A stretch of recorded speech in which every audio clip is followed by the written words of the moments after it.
Hello everyone and welcome. This is the UK University Team League, day 4. We have St James at the bottom, Valkyrie playing for them as the red Zerg player, and we have Frantic Fish at the top position as the blue Protoss representing the University of York. This is day 4, so we're slowly starting to close things out in the league before we go into playoffs fairly shortly. Playoffs which I believe are being cast by the cynical Brett Total Biscuit, who has very kindly put £500 towards the prize pool of this University Team League, and we're very thankful for him at this time, and should have a little banner for him in the bottom right if everything's working properly. But should be a good match. It's ZVP, it's cross positions, so this was the MLG version of the map, so there's no way they can spawn in close positions, which is always good. Zerg obviously having a much harder time dealing with things in close positions, but it's cross positions, so it doesn't even matter. And Zerg instantly knows he's in cross positions because he gets the nice little Overlord Scout on the close by air, so he's pretty confident, and I can imagine we're going to see a 15 hatch from the Zerg player. Yeah, I mean, he has, since it's cross positions, he knows that the rush distance is large and there is a very small chance of early pressure, so he can go ahead and take that economic advantage. And we do see a drone moving down to the expansion, being waypointed by the mineral patch, so he is going to be saving up for those 300 mils for that hatchery. Yep, probe's coming down to see if he can block it slightly, but he gets there just too little too late, and the hatchery goes down fine. He did a little bit of psyching out the Zerg player, actually start getting his gas, so the probe thought, okay, he's just going to get gas in spawning pool, but the gas was just a decoy, so the probe stayed up at the top while he can actually plant the hatchery. So nice little psych out there by the Zerg player. We can see that Valkyrie is getting his gas and spawning pool. Naturally, the probe is still waypointed going around his base, so he will be able to seal. The drone for Valkyrie is only just getting into the Protoss's base, and he will be able to see that there is going to be double the simulators. The wall off is now being completed with a cybernetics core, so no more scouting by ground units. Yeah, it's worth noting that was a very early second gas. Normally, you get the Zealot first, or you at least get the Zealot. You get the cybernetics core, then the Zealot. But this gasser was much faster than any of that. So I expect to see some really early tech here. We're probably talking DTs while I shut my phone up. It could be a quick tech path into DTs, or we could see heavily upgraded gateway units, which has been used in competitive play more recently.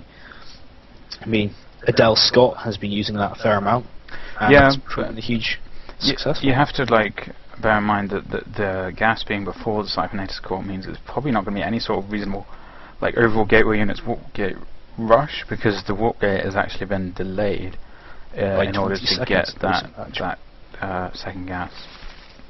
So if it's not DTs, then I'd be very surprised, or something like it. Maybe Stargate Tech.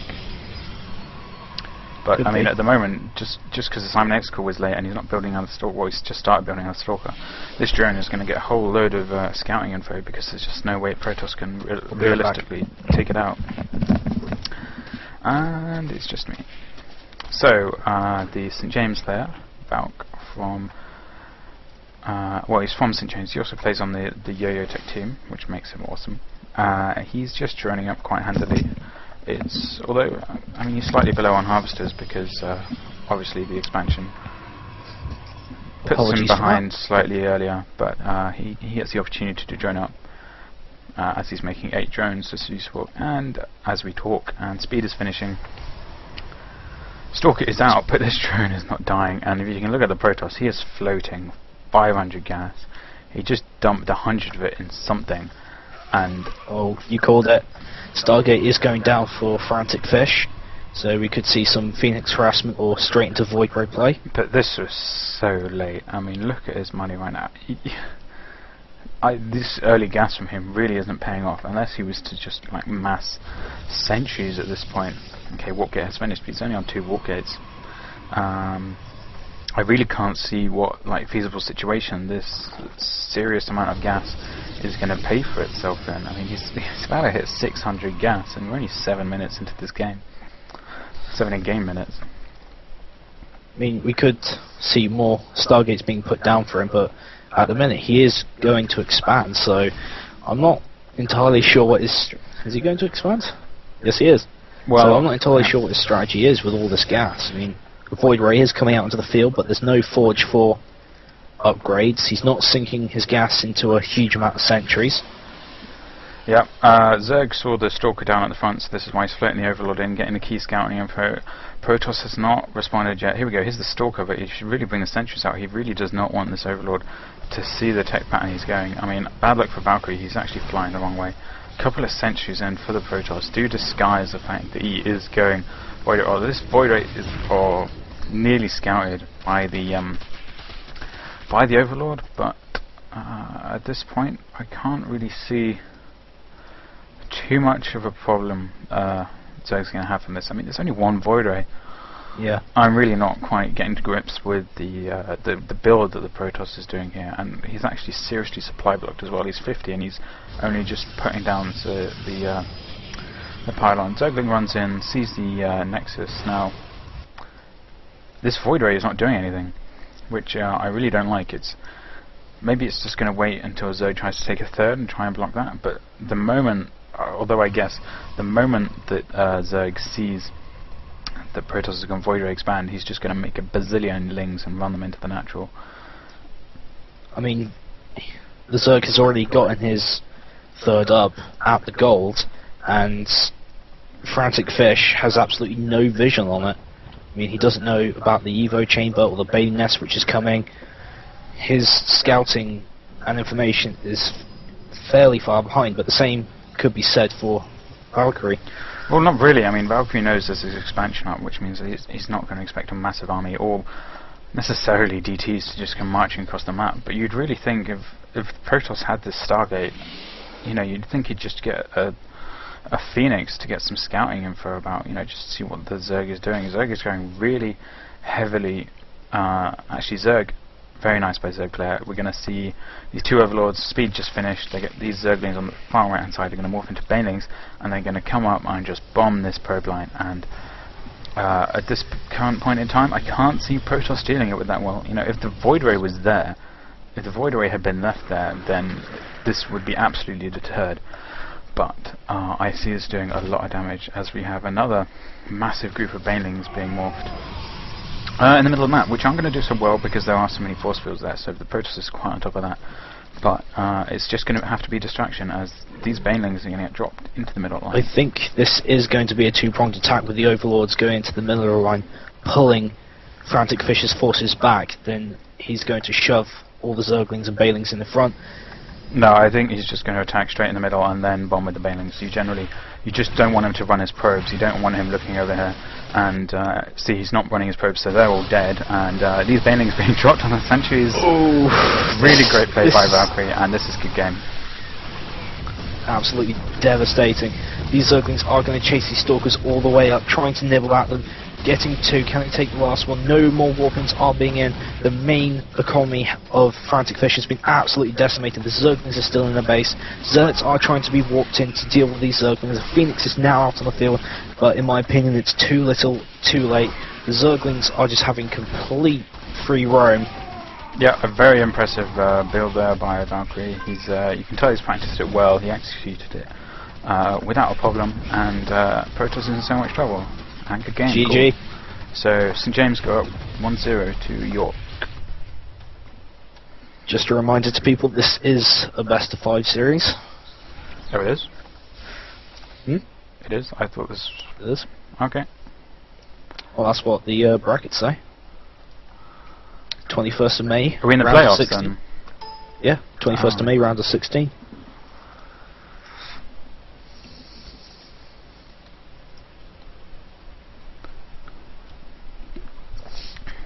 That was pretty brutal.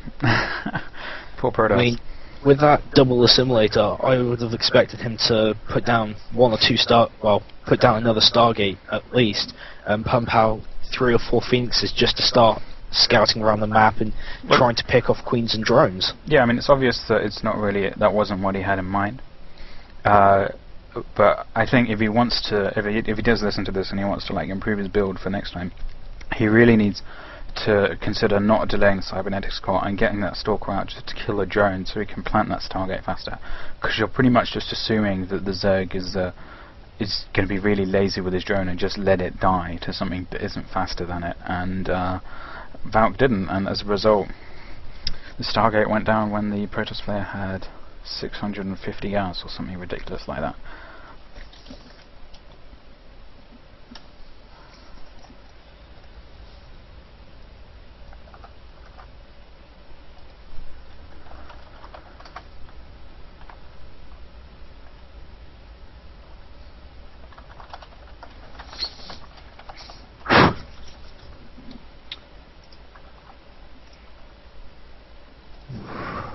Got another game yet? Oh, it'll be starting soon. I think they're just doing maps. Vetoing the maps. And if a game in the University Team League isn't played today, I believe, I can't confirm though, that Leon is going to be casting some replays tomorrow. But you'll have to ask Joe Eagle. He's the admin in the chat. Apparently Bristol are forfeiting. Oh. Guess what happens when you pick a good university in exam season? Yeah. Oh well. So, I think Nottingham get a walkover, do they? I would imagine so, if Bristol aren't showing up. Straight into the quarterfinals. Alright, gonna put some music on till the next game.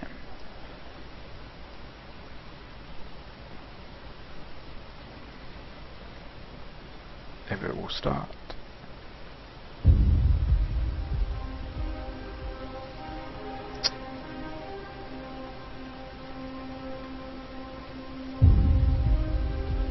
Apparently Bristol cannot field enough players.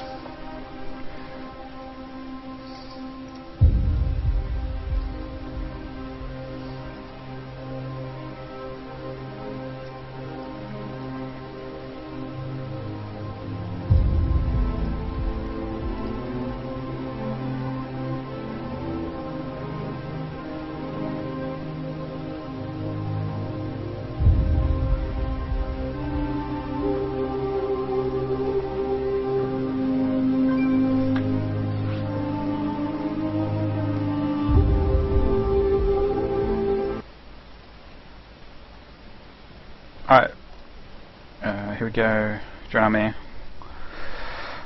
Mr. Pajamas is playing. Versus Ali. GSTL GSL.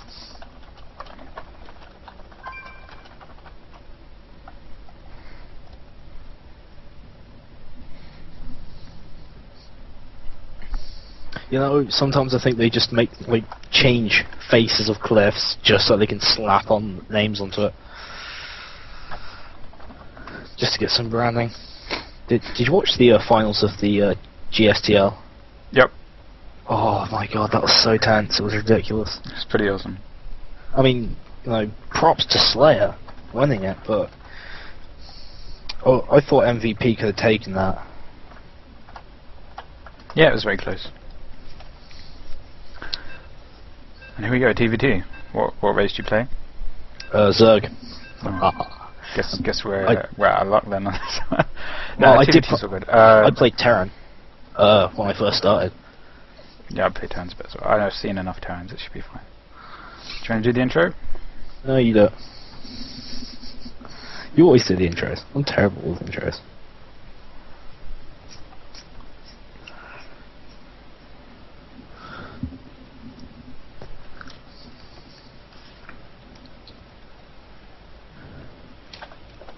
Hello and welcome everyone. This is the UK University Team League, day 4. We have at the bottom left, we have the York player, whose name is Pajamas, representing the University of York, and he's the Blue Terran, whose team are currently 0-1 in this best of 5 series.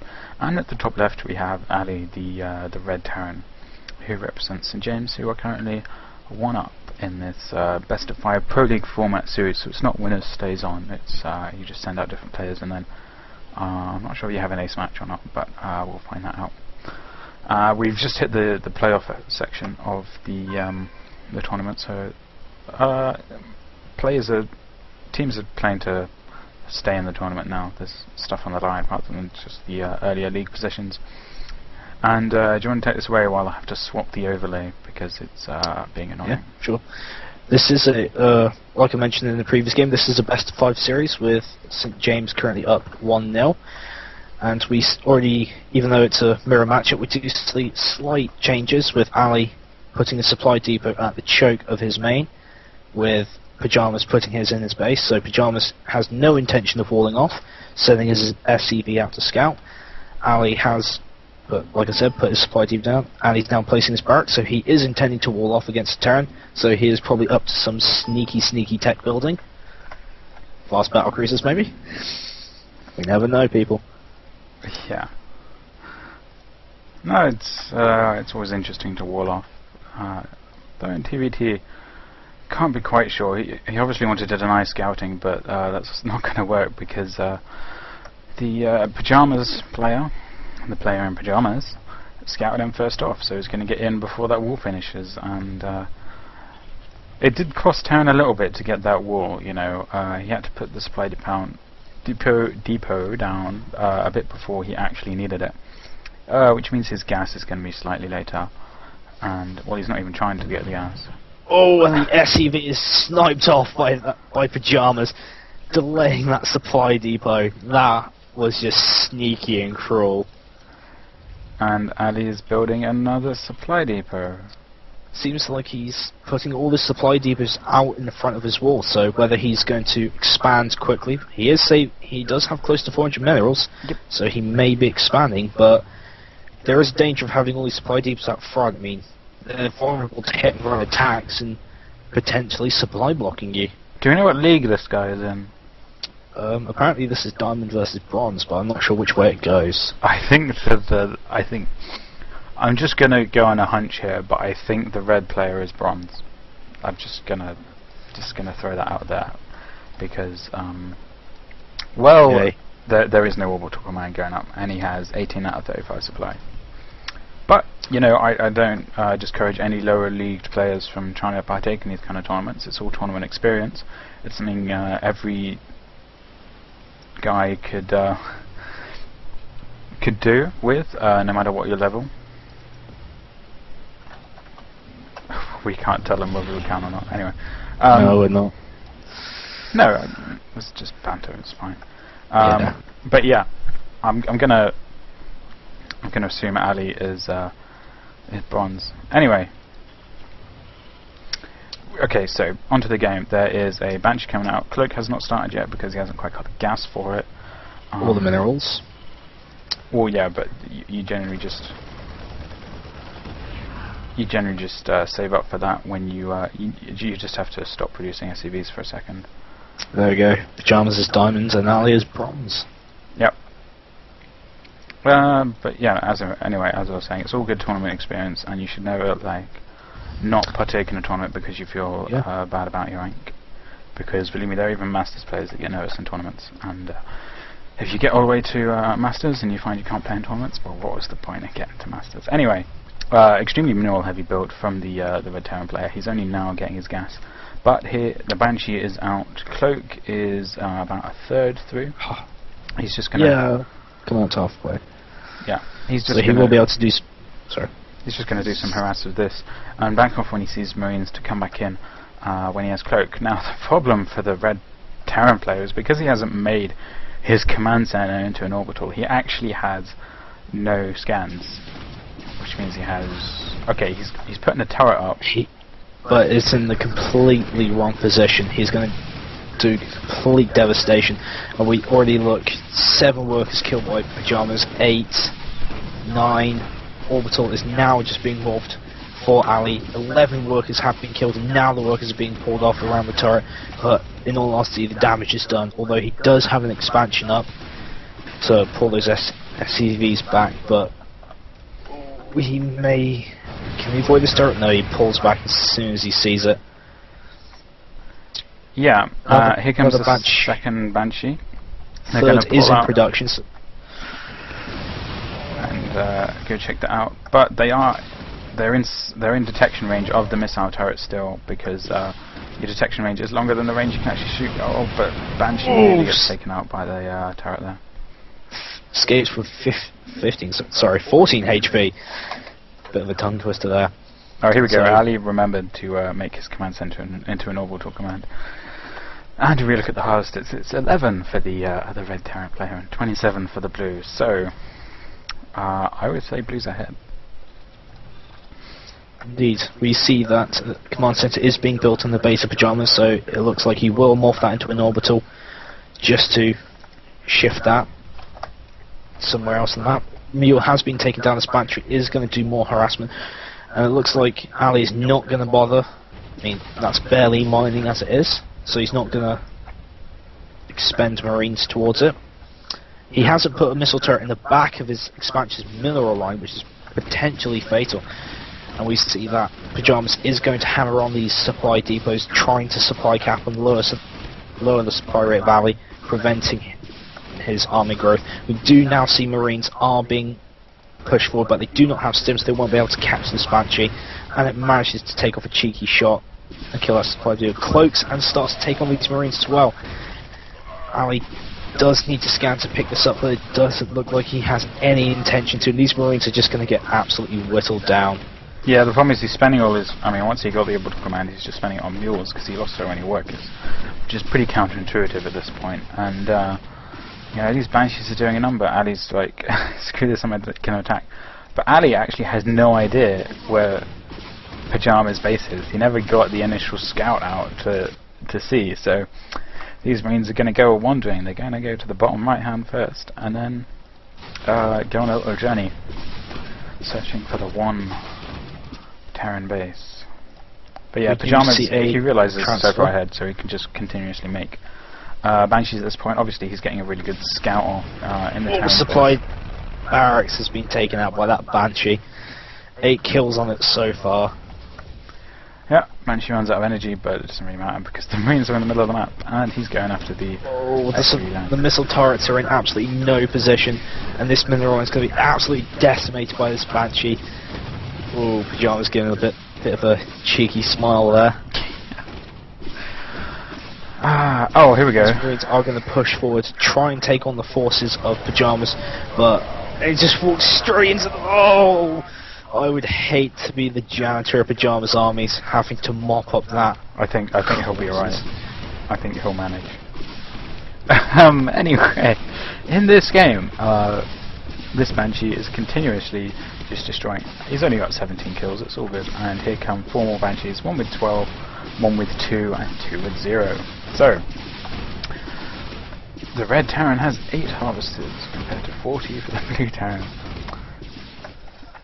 The only thing I can really comment on this is that, when he's going to try and take on these missile turrets, he takes out one cat, he looks for the second without losing a Banshee, and he decides to take on these Marines. There is no mining going on, barely anything being produced. You know a game's one-sided when he uses Banshees to take out missile turrets. Anyway, back to the bronze player. He's actually moved his SCVs back to his main since losing his natural, and he's continuously to get minerals, but here comes the problem. Pyjamas is moving forward.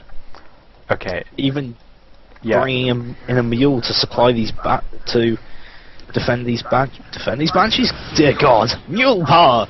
No, he's just having a little fun. He plans on planetary fortressing outside the red Terrans. We do see that Pyjamas is building 2 command centers. He has the minerals, so why not? Yeah, this is the planetary fortress wall. Slowly creating a vice around Ali. And the blue Terran has just reached 10 times the supply of the red. See, Pyjamas says mana out, but really the red's just having some fun. I mean, yeah. I mean, in all honesty, I think Ali is taking this a lot better than most people would. Anyway, this is going to mean that York actually levels off the series. I wouldn't be surprised if Ali lifts off his command center just to irritate Pyjamas.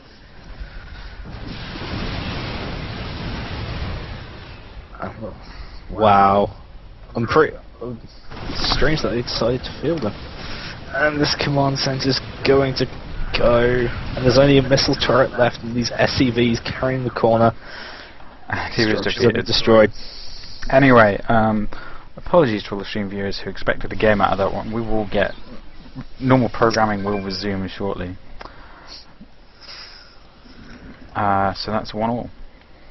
In all honesty, right at the beginning, because of that fast tech into Banshees, I expected Pyjamas to, wall off, just in case, any SCV tried to run in and scout mid-game. And I mean, I know Ali's bronze, but if it was a different person, he would have run a real risk of his fast tech into Banshees and Cloak being discovered and it completely collapsing. Yeah.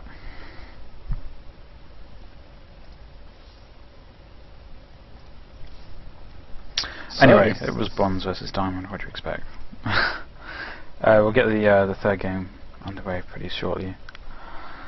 But I'm glad that that Ali found the humour. I mean, it's difficult for people in lower leagues to actually get into tournaments. I mean, I myself am subject to this. I'm terrified of getting into tournaments. Yeah, but the secret is just signing up. Yeah. So all pops in. You never know. In a year or two, Ali may be, I don't know, the next show at the Intel Extreme Masters. Yeah. You just don't know how these things may turn out. Join on me, by the way. Alright. Ooh, Zonaga Caverns. PVC. I was actually watching Mouse Manor versus ATN Dark Force. Mm-hmm. So, and Mouse Manor was pushing in with gateway units, and Dark Force was repelling with roaches, but Mouse Manor had a bit of a panic moment and forgot to bring an observer along, so Dark Force was just burying his roaches, healing them, and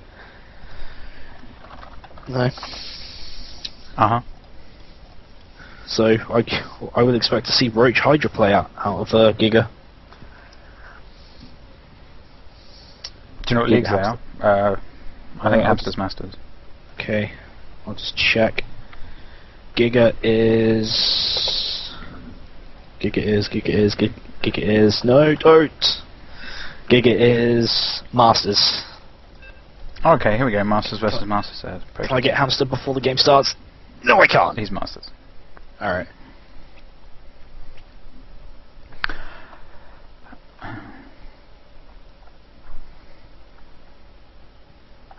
Hello everyone, this is the UK University Team League. We have Hamster in the top right hand corner representing St James.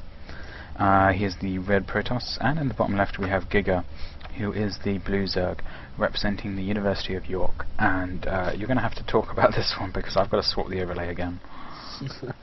Okay. The map is Zelnarka Cavern, so players have only one place to spawn, and that's in cross positions, so both players will know where the opponent is immediately.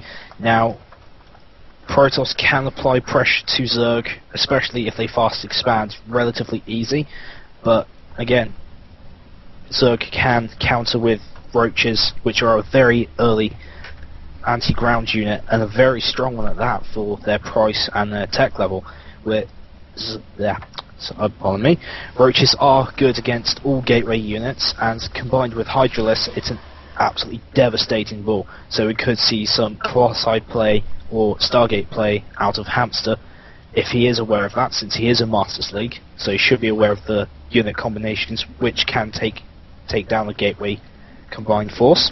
Yeah, well, I mean, you say Roaches are good anti-ground, but like in Masters, it kind of you evolve into the part where you can use sentries to absolutely. Roaches are incredibly vulnerable to the force field play because of their short range. But we saw a pylon scout from Hamster. This is in order to deny the instant placing of the 15 hatchery, and he's done that quite successfully. So Giga puts down the spawning pool on the gas, and we're probably going to see him start speed, make 4 Zerglings, and expand on about 21 supply. That is the safest opening. I mean, it's not too greedy, not too aggressive, and not leaving them in a good situation.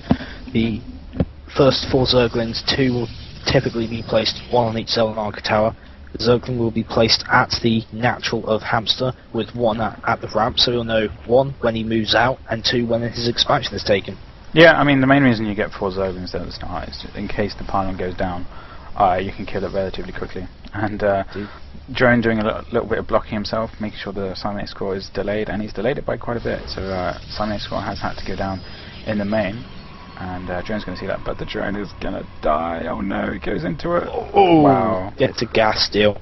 This, if he keeps going through with this gas steal and gets the extractor fully built, this will prevent Hamster from going into any heavy gas play early on. We do see a second gateway going down at the ramp for Hamster to complete the since the cybernetics core was having to be placed down. Giga has now taken that gas of Hamster, so again, no early tech for him.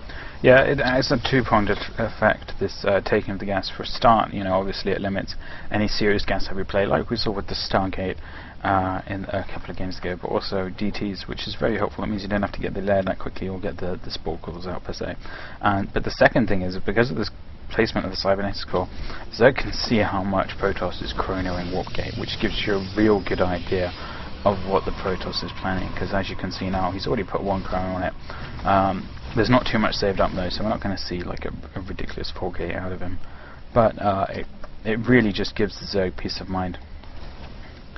And he's poking up at the top here, sees there are 2 gateways up already, which doesn't tell him too much, I guess. Sentry is being warped out, chronoed out. Extractor has gone down, and another assimilator is placed immediately over its rotting corpse, so we can expect to see more gas-heavy units coming out. Yeah, I mean, this is kind of looking like a Sentry expand, but oh, nice little force field, trapping the 4 Zerglings there. And while at the front, on the face of it, that wasn't like a very big army, it just means Zerg has to reproduce about 4 Zerglings, which is 2 drones, which adds up towards the end of the day. We do see Hamster is placing down his expansion now with its pylon, so we could expect to see a couple more gateways being thrown down. A pretty key overlord in the middle of the base there. For the Zerg player, he sees there's only 2 gateways, and he sees Warpgate isn't finished yet, so Zerg can drone up pretty heavily at this point. And this Zergling is going to come up and probably look for the expansion. No, he wants to take out the probe first. He doesn't want the Protoss player to see get any hints, really. I mean, we do see a Roach Warren is now going down for Giga, so Roaches will be incoming to counter these gateway units. Warpgate research has finished, and he's just morphing his gateways in. Another one has been placed down with a forge. Could definitely see Zerg all in this. He flew the Overlord over the middle, and saw that there was only 2 gateways, and gateway hadn't even finished yet, and now he's seen the expand. So it would be perfectly reasonable for Zerg to just make a few more roaches, take the drones off gas, and then just continuously reinforce with speedlings, and it would be a very, very strong push against this rather greedy expand that we're seeing from Hamster here. It wasn't a 3-gate Sentry expand, it was a 2-gate Sentry expand. We do see a transfer going on. Yeah, pretty standard. I mean, at the minute we do have 5 sentries out on the field with 3 zealots for Hamster, so these sentries will be able to hold off for some time, a little bit.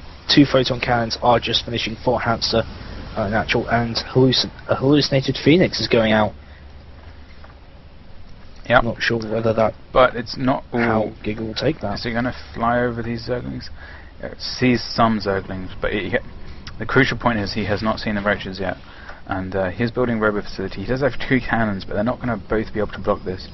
I'm probably going to see the roaches move up here, try and snipe this cannon, and then back off once the force fields come down, and then go for another push. He's continuously reinforcement with Zerglings. He's got a massive supply advantage, and this is looking like a very strong push from the Zerg player. I like this. Giga is going round straight into the mineral line. Zerglings are trying to get out those gateway units, but they're blocked off by force fields. These roaches are just going to continue into the natural mineral line, trying to focus down the sentries, take it on, but the force fields have absolutely trapped these roaches. These sentries are trying to focus down these roaches, and they are doing a marvellous job of it. Reinforcements cannot get in because the excellent sentry placement. These photon cannons are also doing a significant amount of damage, and this push may be repulsed by Hamster. No, this push is definitely gone. I really dislike the way the Zerg went about doing that push. He got himself into an easily chokeable situation with the force fields, and the force field blocked out half the roaches while keeping half in cannon range of these two cannons and all the sentries. So he could have approached that attack a little bit better, and Protoss is very comfortable now.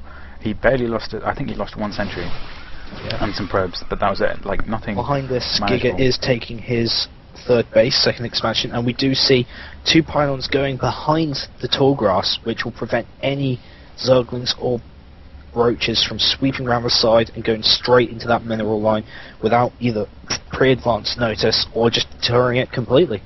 Yeah, you generally do that because when you move out, especially with sentries, you can't come back very easily. So a lot of Zergs have undertaken to just link counter as soon as you move out, and it works extremely well because obviously links are so much faster than you can main-arch your probes. It just does a lot of damage, and you've generally just warped in a bunch of units to go attack, so you don't have the warp gate on cooldown to warp in the zealots to defend your natural probe line. But anyway, immortal play from Hamster. He seems to be thinking that Zerg is going to stick with the majority of roach play, which I guess is a kind of fair assessment. He's mostly building roaches now, but the key thing that he's building right now is the infestation pit. So I do like this idea of going for the gold, but here's the link counter I was talking about. It's just going to go up into the main and... excellent warping, denying access to the main. Force field placements are slightly wasted, only getting a spattering of Zerglings. Yeah, but the warp in saved his ass. Very good reactions from Hamster right there. We do see Hamster is breaking down destructible rocks, so he is going to take that gold. Yeah, and Protoss, because he's got the observer here, he can see that the Zerg is expanding, and he has two choices. He's opting to just destroy the rocks and take the gold because he knows there's not going to be any serious pressure coming in from the Zerg player because he just lost so much at the start, and that took a lot of drone cutting. He is going to show some pressure at the third here, but I really don't think he should commit to this. Two spine cores have finished. Guardian Shield is going up, but it's a bit of a waste because there is no missile attacks coming in just yet. The roaches and Zerglings are now moving in. Late reaction by the Zerg player. He's in a horrible position right here. And okay, here come the force fields. They're going to keep a few of the roaches off. Bad click by the roaches. He's trying to focus the immortal, but there were not enough in range. And these force fields are doing excellent containment, and only a handful left. This expansion is going to be absolutely sacked, and there is nothing Giga can do aside from pull back to his natural and reinforce and try and stop this push. But it looks like Giga is going to opt for the counter push while this is going on. Yeah, this is a great choice. He was originally going to go for the probes, the natural, but he's going to see the stuff of the gold now. He doesn't even want it. But the problem is, there's three cannons here. These are going to destroy these. He moves the Zerglings in, puts them on hold position to try and kill the probes, but they were held position in a bad spot, and this counterattack has come to absolute nothing. And Zerg is in so much trouble right now. We do see that Hamster is pushing on this natural. He's focusing down this evolution chamber. All of Giga's forces are being pulled back. They are trying to hold this push. Excellent force field placement, cutting the army in half, preventing the riches from reinforcement. Half of the army is now completely decimated. Great use of this immortal, and these drones are now being pulled off the line, trying to focus on these sentries, but the damage is already done. Infestor is now getting in the mix, and the Infestor is taken down. Riches are continuing to deal with these gateway units, but more warpins are being done in. More reinforcements for Hamster, and it looks like he will be able to keep pushing in despite all these reinforcements. Another immortal is in the mix. GG. GG with this immortal on one health. It's always wondered me actually. Did you see how fast that Infestor went down? Because Infestors for some reason are armored, but they have 0 armor. Yeah. Who knew? So yeah. That was pretty well done by Hamster. I mean, he got very ahead when he held off the push, and I really think Zerg could have either A, scouted out the natural a bit more before he went in to get a good look, but you know, B, just try and get the positioning a bit better. I much would have preferred the roaches over on the right hand side sniping the cannons, and then after the force field either pushing back, or once the force fields were down, then run the lings round the side to get the sentries. But you know, it was a good effort, and if Hamster had been slightly less aware of the impending doom, then he probably would have had a better shot. But the hallucinated Phoenix flying through the middle map did see the speedlings running towards his base, so he did know something was up. Well played by Hamster. So that's just get a drink quickly. Going 2-1.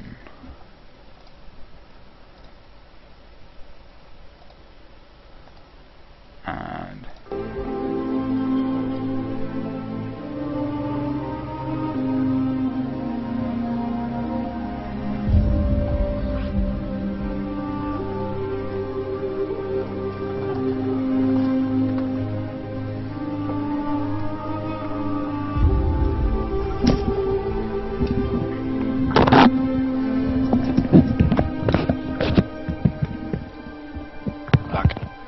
do you know what I mean?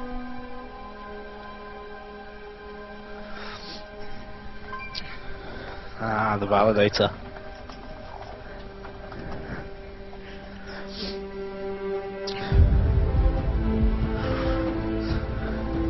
Deranging must have a couple of build orders sorted out if he's going random. I don't think he plans on going random. Do you want to check the leagues? Oh, it's ZVZ. Okay. Sounds good. You good? I'm good. Zerg vs Zerg on MLG Metalopolis, which means they cannot spawn in close positions, as far as I'm aware. Yep. So both players will have plenty of reaction time, as Zerg is a... GG, no. Okay. Since both players are in cross positions, it means both players will have a decent amount of reaction time, as Zerg is a reaction-based race. A bit of a tongue twister that was.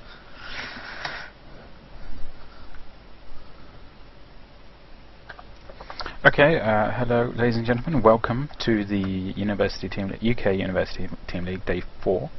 At the bottom position we have the Validator, who is playing for University of York, and the overlay is messed up again. And on the left hand side we have Deranging, who is playing for St James. He's also Zerg, but this time he is red. And both players are going to know very quickly where the other one is, because the overlords are going to be right there. This is of course sponsored by Turtle Biscuit. Check him out at thecynicalbrit.com. He's put up a very generous £500 for this UK University Team League, and he's helping us promote us when he can. Promote it when we can. Anyway, take it away, because I have to fix the overlay again. Okay, and I was mistaken. Both players have spawned in close air positions, but not close ground positions. No, yeah, MLG just means no Yeah. close ground. I forgot about that. I thought it was just cross positions. No, And only in at the minute- Shakuras. Yeah. At the minute, we do not see that much divergence between either player. Both players just opening up very similarly. Just droning constantly at the minute. 2:15, so it looks like we could see a hatch first build. Possibly. Yeah, that's what I'd expect. In ZVZ, when there's no close positions, you generally see them doing 50 hatch, but you see gas from Deranging, so never mind that. Gas and then pool. But 15 hatch is still pretty safe. I mean, even against the super early pools, 15 hatch is still pretty safe. But, and there we go. From the Validator. Did you manage to check his league? No, I didn't. Okay. I apologise for that. Well, I know Deranging is in Masters. I believe he recently broke 1,000 points, so congrats to him when he listens to this. We do see the Validator is placing his spawning pool down after his expansion, so he should have the economic lead, providing that Durang doesn't do that much pressure with his current pool. Well, the difference in this is going to be the speed, whether Deranging can make the speed Zerglings work. Generally that means sniping queens, or if he continues to mine gas past 100, it means he's probably going to go for some sort of baneling play. Speed goes down now, and he's taking it off gas. So not going to see banelings. It's not going to be roaches either. He's going to be one-base speedlinging, and the onus is on him to control properly and do economic damage. Question is Validator going to put down a spine, or how heavily is he going to react to this? He does have, yeah, there goes the spine in the main base. I do like that. It's to protect the queen, and second spine going to go down at the natural, but these lings might have something to say about that. But we have 6 lings in production for the blue Zerg, so he looks in pretty comfortable shape. They will pop out in time to help fend off these 4 lings, which are going straight for the spine crawler. A little bit ling wars. There is an engagement. And who's going to count on top? It looks it's pretty much even, but reinforcements have come in for the Validator, but the same for Daring, so it looks like they are going to have a little bit of link wars. This spine crawler is going to go up fairly shortly. Yeah, Daring is in a bad spot right now. The spine crawler is about to finish. Speed is not done. He's going to... I mean, he's got the initial links, fine, but he doesn't have the advantage in the initial links. So what he has to do is just not lose these and continually reinforce while making the blue Zerg think that he can drone up. But as we can see with these queens on the ramp, they are going to stop any sort of ling run by, and there we go, speed just finishes for the Validator. And this is what you see when you see a matchup where both players have 100% scouting of each other's builds. But you see a third spine crawler is going to be trying to focus down by these, and they do take it without cancellation, but these 2 spine crawlers are doing a fair amount of damage.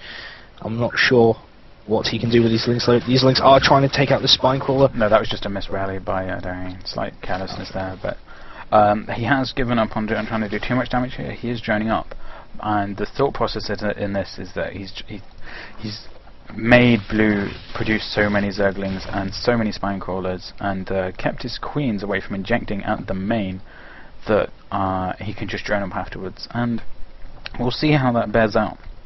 But end of the day, he does have speed. Nice little snipe of the creep tumor. I'm not really sure what you need creep for in ZVZ, but maybe it's for roaches. Anyway, you can kind of see the economic did shift both ways there. Blue was on 16 drones. He's just made about 8, so he did just climb straight back up there. But if red doesn't do some sort of economic damage soon, I think he's actually going to be in trouble. But blue is very solid here, and I wouldn't advise it, to be honest. Interesting, we haven't seen any sort of roach checking yet. I would expect to see some. Gas going up for blue, 2 gas actually. Are we going to see straight into Mutalisks from the blue Zerg? We'll know if we see him take the second gas, so there's an actual.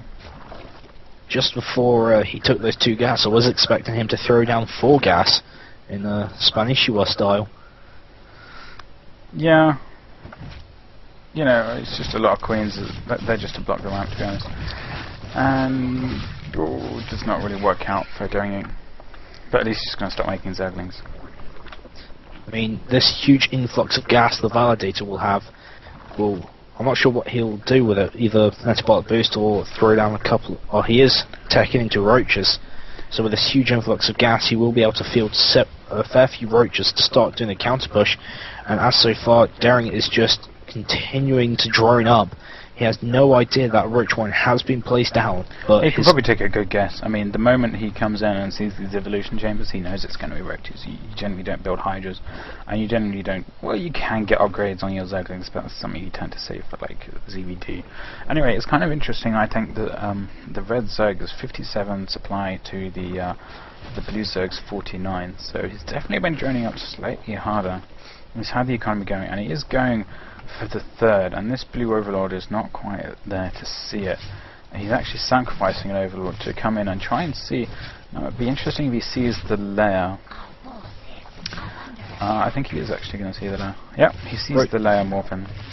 The roach one for Daring is almost complete. Double Evo chamber for the Validator, so with that huge influx of gas, he is going for double upgrades, so he is looking to inflict a significant amount of damage. Yeah, he is looking to go into heavy roach play, as is expected, as he is getting missile attacks level 1.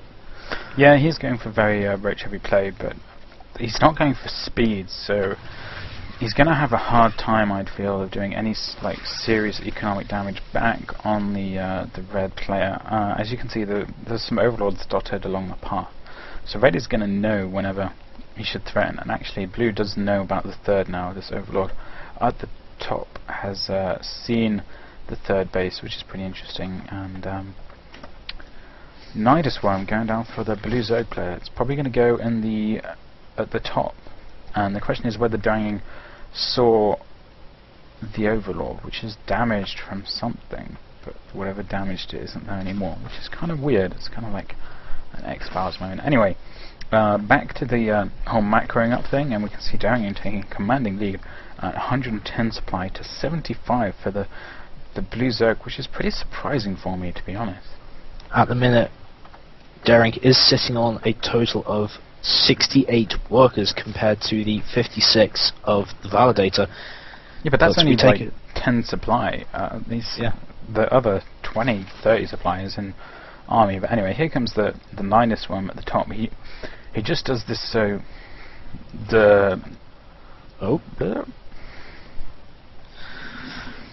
we'll be right back after these messages from our commercial sponsors. Sorry, he's German. But we can use this break to take a quick look at the unit counting station. 21 roaches for Daring compared to the 10 of the Validator. Yeah, it's interesting to try and find out where the blue Zerg went wrong. He wasn't that far behind at the early economic pressure. I mean, okay, he made 3 spine crawlers, but he was ahead in queens and he had the hatchery ahead faster. Maybe he did overreact, and anyway, it seems to have worked for Daring. There goes the Nidus. It was a pretty clutch applause, Spinners. And going to work on these drones. Going to go straight to the line, but the drones are being pulled off. It's just being completely blocked by the queen, and the queen goes down. No, the drones clicked on the queen. That was a very bad micro mistake by Daring. He's lost all those drones. And his hatchery may be taken down. These roaches look like they're going to move into response, but the Validator does have the option of just pulling back in this Nidus Worm. Looks like he's going to try and take out this hatchery just before the reinforcements get here, but the reinforcements for Daring are going to surround the Validator. Takes 2 roaches. Can he take a third? He does, and he escapes into the Nidus Worm, but this Nidus Worm is going to go down in one single volley. Yeah, Nidus Worms really don't have much health. If you consider that when the Nidus Worm goes down, if you take 6 probes over there and attack it, it will not finish. We do see Daring is going to run his speedlings into this third expansion, and it doesn't look like he's wanting to cancel it, and he moves his roaches in to fend off these Zerglings. Interestingly enough, if Daring does some sort of counter-attack now, he's going to be way behind in the upgrades, because as you can see, he's only just putting down his evolution chambers now, whereas 2-2 for the Validator is currently being researched. Yeah, it's about a quarter through. Some more lings coming down the bottom here. He's got to use the roaches though. He has to have some sort of response to losing his third and losing all the drones as well. That attack cost a lot more damage than it should, but if you still look at the supplies, Daring is still 40 supply ahead, so he's in a very commanding lead despite these spine crawlers going up, but it's going to depend on how effective this 1-1 upgrades for the roaches are. And we do see that Daring is moving all his roaches to the third expansion, so it looks like he's going to match blow for blow, trying to take out the second expansion, third base of the Validator. There's only spine crawlers here, and the roaches are moving back into position. This is where upgrades could make the difference. Oh, transfusion is going down by the queens. Yeah, a massive number advantage for Daring is really working in his favour here. Spine crawlers were not in a position to effectively attack the roaches, and despite these queens being here, I can see Daring winning this fight, but the Infestor is out. He snipes the Infestor, which was a great move. He's going to have to pull back because he wasn't that far ahead, but he really doesn't want to attack and into the spines because he has the advantage, but blue has the reinforcements advantage, and we have 18 roaches in production, and it may be in time to hold off this push and stop this expansion from being absolutely sacked. Daring is still going at it, and the upgrades appear to be having the advantage, and it looks like this push is going to be held off. In the meantime, we do see 5 roaches.